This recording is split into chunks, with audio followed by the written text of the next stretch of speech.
할로, 건스입니다. 호텔 체크인 후 짐만 던져두고 여행을 위해 트람을 타러 바로 나왔습니다. 독일은 아직 대중교통에서는 마스크를 써야 하는데 프라하는 마스크를 쓰지 않아도 되더라고요. 가장 먼저 보안 검색대를 통과 후 프라하 성에 도착했습니다.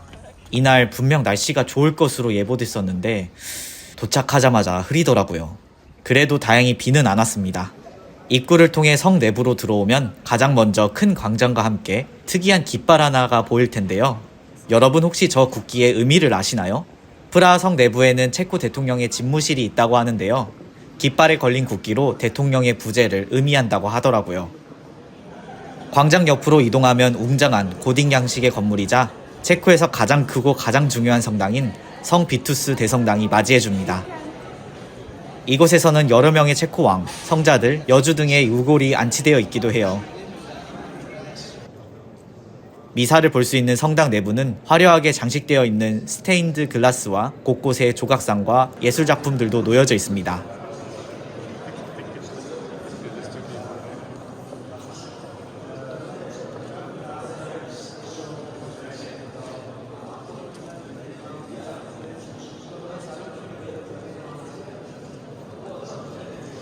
성당을 관람 후 프라하 성 내각을 걸어다니면서 구경했습니다.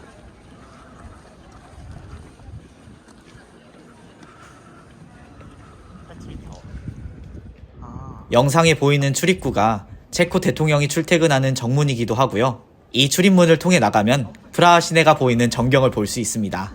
물론 이곳에 한국인들에게 가장 유명한 프라하 성 스타벅스도 있는데요. 프라하 성 스벅은 다음 영상에서 소개하도록 하겠습니다. 성 관람을 마치고 까르교로 향하는 길입니다. 까르교는 일출, 일몰, 야경마다 각각의 매력을 가지고 있는데요. 까르교 다리에서 저 멀리 보이는 프라하 성, 너무 예쁘지 않나요?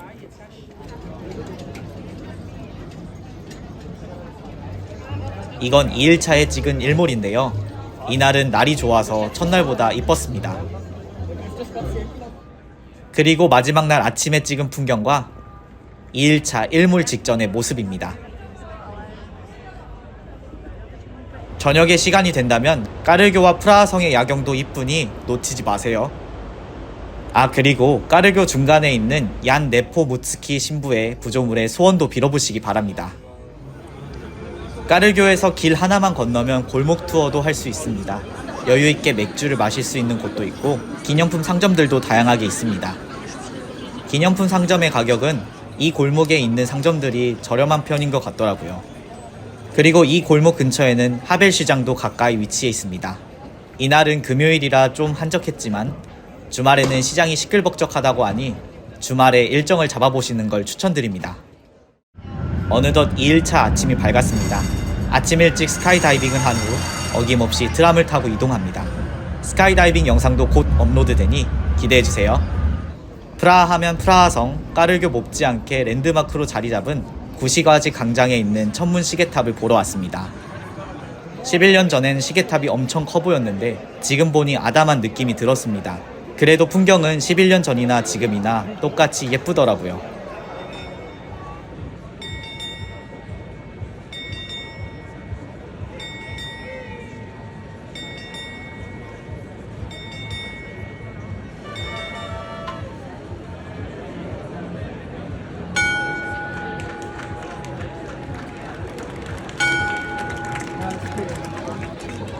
정각이 되면 시계탑 퍼포먼스가 진행됩니다.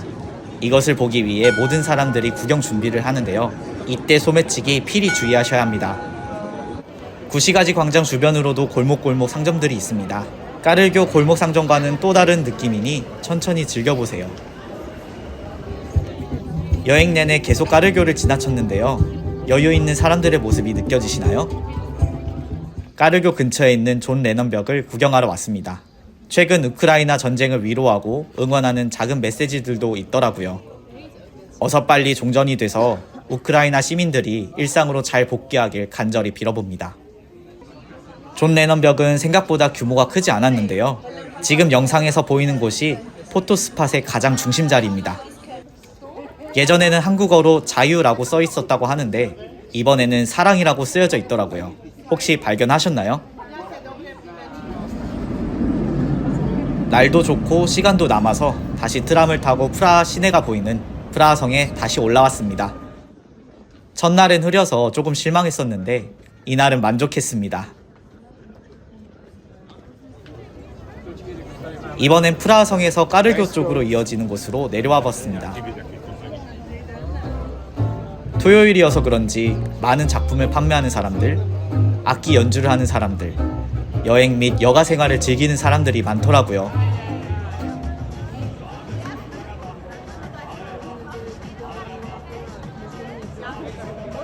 사람들 모두 얼굴에 여유와 미소는 기본이더라고요.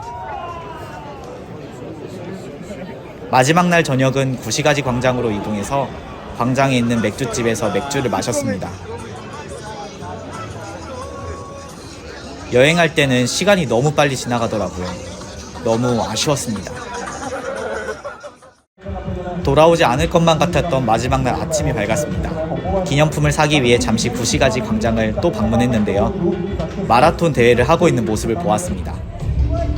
대신 마라톤으로 대부분의 길이 통제되었고 트람도 운행을 안 해서 애를 좀 먹었지만 이색적인 모습도 눈에 담을 수 있어서 좋았습니다.